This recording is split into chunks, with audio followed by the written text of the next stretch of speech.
नमस्कार, मैं हूं नीलू। तो जोहरान ममदानी ने न्यूयॉर्क सिटी के मेयर का चुनाव जीत लिया। ये अपने आप में ऐतिहासिक है। कल पूरे दिन इस बात की चर्चा रही। ममदानी की इस जीत की अरब और इजरायली मीडिया में खासी चर्चा अब रही है। अरब मीडिया ने डेमोक्रेट जोहरान ममदानी की जीत को ऐतिहासिक और अभूतपूर्व करार दिया है।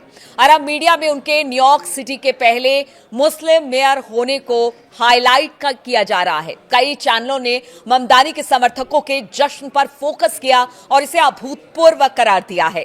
जोहरान ममदानी ने न्यूयॉर्क सिटी के मेयर का चुनाव जीत लिया। ममदानी की इस जीत की अरब और इजरायली मीडिया में खासी चर्चा इस वक्त है। अरब मीडिया ने डेमोक्रेट जोहरान ममदानी की जीत को ऐतिहासिक और अभूतपूर्व करार दिया है। अरब मीडिया में उनके न्यूयॉर्क सिटी के पहले मुस्लिम मेयर होने को हाईलाइट किया जा रहा है। कई चैनल ने ममदानी के समर्थकों को पर फोकस किया और इसे अभूतपूर्व जीत कहा। कतर की अल जजीरा वेबसाइट ने लिखा कि कम्युनिस्ट कहे जाने वाले मुस्लिम ममदानी ने न्यूयॉर्क में इतिहास रच दिया। अल जजीरा के चैनल ने ममदानी के समर्थकों के जश्न की झलकियां दिखाई और इसे असाधारण और ऐतिहासिक करार दिया।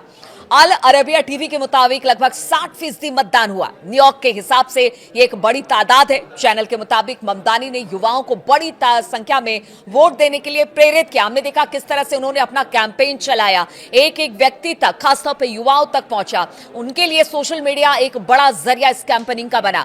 लंदन से चलने वाली अल कुद्स अल अरबी वेबसाइट ने लिखा कि ममदानी की जीत शहर में प्रगतिशील नीतियों की नई युग की शुरुआत करेगी। अल अरेबिया और यूएई की स्काई न्यूज अरेबिया वेबसाइटों ने ममदानी को ट्रंप का कट्टर विरोधी बताया। स्काई न्यूज अरेबिया ने उनके भाषण का हवाला दिया। अगर कोई यह दिखा सकता है कि देश को धोखा देने वाले डोनाल्ड ट्रंप को कैसे हटाया जाए तो वो यही शहर है। अल जजीरा ने कहा कि ममदानी ने ट्रंप को ललकारा और अपने भाषण में राष्ट्रपति पर हमला किया। रूस के आरटी अरबी और ईरान के अल आलम टीवी ने भी ममदानी के भाषण में ट्रंप और इजराइल की आलोचना को प्रमुखता दी।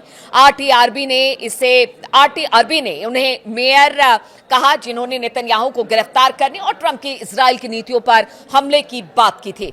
मिस्र के अल गद टीवी ने अमेरिकी सीनेटर बर्नी सैंडर्स के बयान का हवाला दिया। सैंडर्स ने कहा था कि ममदानी ने आधुनिक अमेरिका इतिहास के सबसे बड़े राजनीतिक उलटफेरों में से एक को अंजाम दिया है। वहीं अरब देशों में सोशल मीडिया यूजर्स ममदानी की जीत को इजराइल विरोधी और फिलिस्तीन समर्थक रुख की सफलता के दौर पर भी देख रहे हैं। अल जजीरा की बात की जाए तो उसके पत्रकार हैं अहमद मंसूर। उन्होंने लिखा कि ममदानी की जीत इजरायली लॉबी की करारी हार है। वहीं दूसरी ओर इजरायली मीडिया ने जोहरान ममदानी की मुस्लिम पहचान पर जोर दिया और उनके इजरायली विरोधी नीतियों का जिक्र किया। एक दक्षिणपंथी चैनल ने उन्हें फलस्तीनी समर्थक करार दिया और कहा कि अखबार जो है वो इजराइल हायोम ने उन्हें सबसे प्रमुख एंटी जैनिस्ट आवाजों में से एक करार दिया। इजराइल के ज्यादातर न्यूज चैनलों ने ममदानी की मुस्लिम पहचान पर जोर दिया। दक्षिणपंथी अखबार इजराइल हायोम ने उन्हें देश की सबसे प्रमुख एंटी जैनिस्ट आवाजों में से एक करार दिया।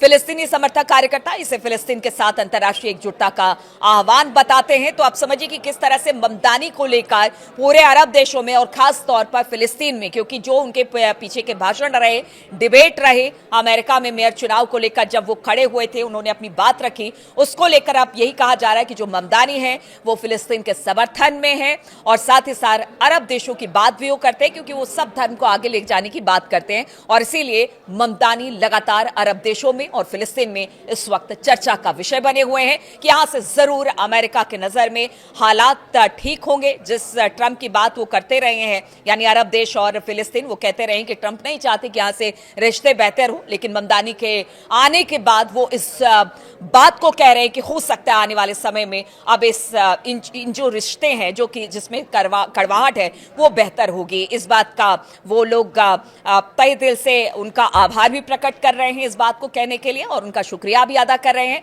और उन्हें जीत की बधाई भी दे रहे हैं।